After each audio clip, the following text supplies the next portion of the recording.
Beneath this, we can make the thyroid cartilage. These are the lamina of our thyroid cartilage.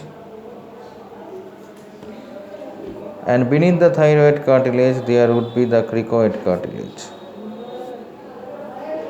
This one is the cricoid cartilage.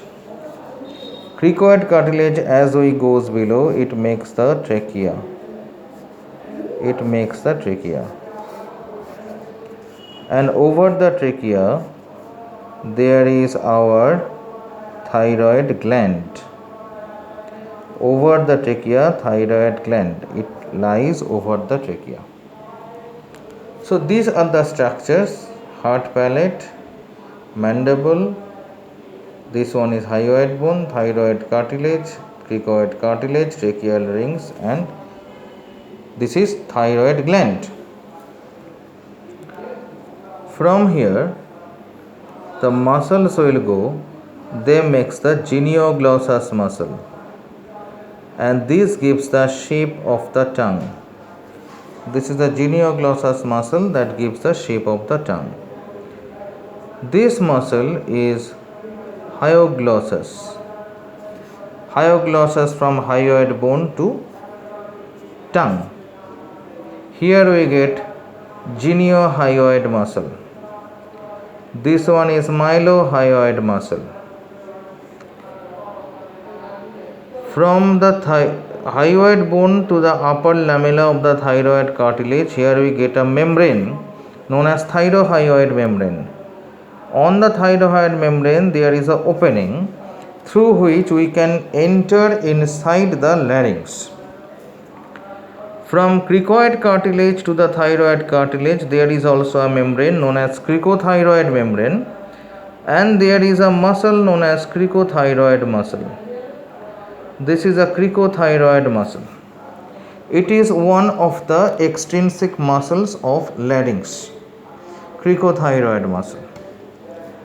Now if we see the pharynx behind the larynx, here we expect the inferior constrictor muscle of pharynx. This is the inferior constrictor muscle of pharynx that makes the midline pharyngeal raphe. From hyoid, we get the middle constrictor muscles of pharynx. So this will be our middle constrictor muscles of pharynx. And when we continue down, we get the esophagus downwards. Downwards, we get the esophagus. So this structure is our pharynx, and here these are the structures of larynx. Okay. Now if we go to the upper border of this level, upper border of the lamella of thyroid cartilage, here the common carotid artery bifurcates. Say this is the common carotid artery. It bifurcates in external carotid as well as the internal carotid. The name external carotid, it is because of supply in the external region. The name internal carotid because the supply in the interior of the skull. From the external carotid artery, the branch descends down known as the superior thyroid artery. Superior thyroid artery. The superior thyroid artery comes towards the upper pole of the thyroid gland, and it supplies the thyroid gland. It has a branch known as the superior laryngeal artery who goes inside the larynx. Piercing the thyroid membrane, it goes inside the larynx. Done. Next above we get the lingual artery who makes a loop which supplies to the tongue. Now we get facial artery, posterior occipital artery, whatever we are having. On side of the common carotid artery, here we expect the internal jugular vein.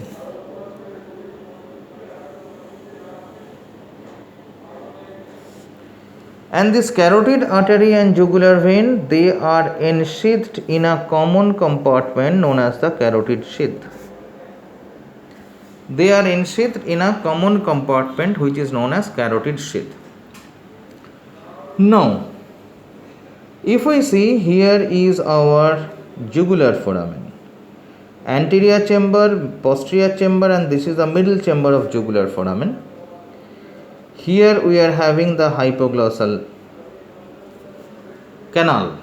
This is a hypoglossal canal, and this is the C1 spinal nerve, C2 spinal nerve, C3 spinal nerve, C4 spinal nerve, like these things.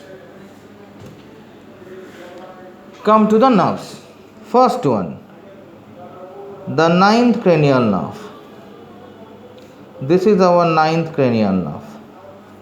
The ninth cranial nerve, 10th cranial nerve, and 11th cranial nerve all passes through the middle chamber of the jugular foramen. The ninth cranial nerve,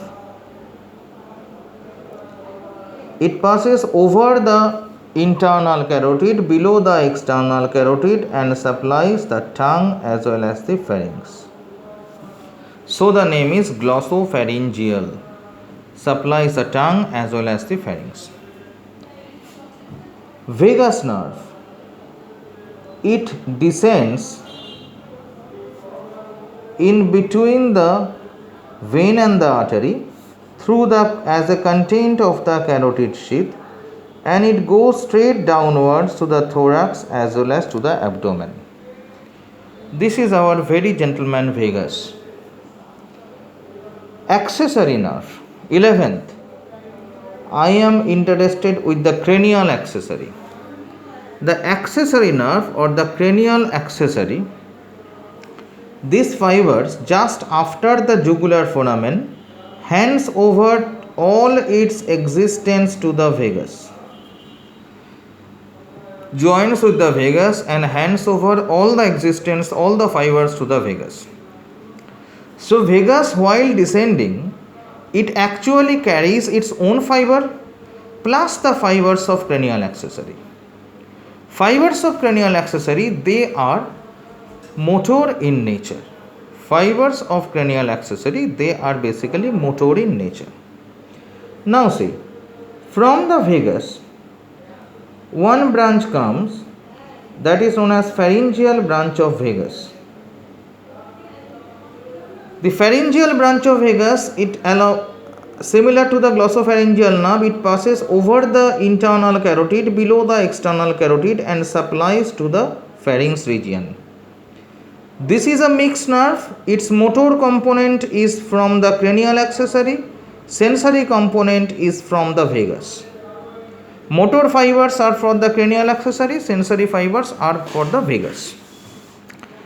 Now come to the muscles, nerves of larynx.